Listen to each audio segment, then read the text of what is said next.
रब नवाज हूँ दिहाड़ी काम कर रही हूँ।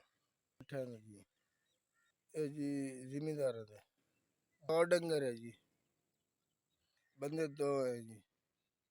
पट्ठे तो करना वाई दे, पट्ठे तो टा दे वाई तो कर देंगे।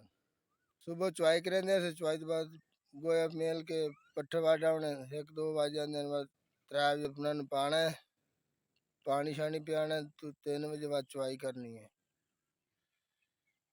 तकरीबन सुबह नाल देंगे 2-2 रोटियां दी, शाम ਨੂੰ 2-2 बस दोपहर नहीं।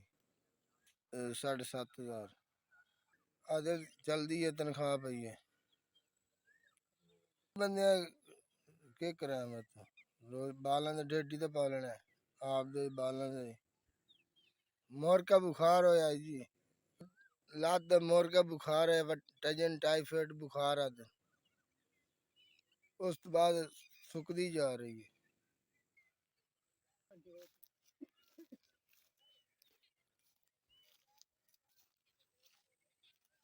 तरह नहीं चले जाते जदों बुखार होया, काम वाती ढेर लै लेंदे नाल दबके मरेंदे। गरीब बंदे कोई साड़ी सुन ही नहीं रहा। मैनू 5,000 रुपये मिल गई है इमदाद, माड़े बंदा अल्लाह तुम इतना कि देवे ना भी तुस संभाल ही ना सको। बहुत बहुत शुक्रिया, अल्लाह तुम बड़ा घना देवे, माड़े बंदे की हेल्प की ने। दुआ मोर का बुखार है टाइफाइड, ਉਹਦੀ वजह तो सुकदी जाती है, माड़े बंदे इलाज नहीं अस करा सकते। बहुत बहुत शुक्रिया जनाब, अल्लाह तुम बहु देवे घना, इतना देवे तुम संभाल ही ना सको। भी होगी बच्चों की भी हो गई, मैं बहुत खुश हाँ भी आ।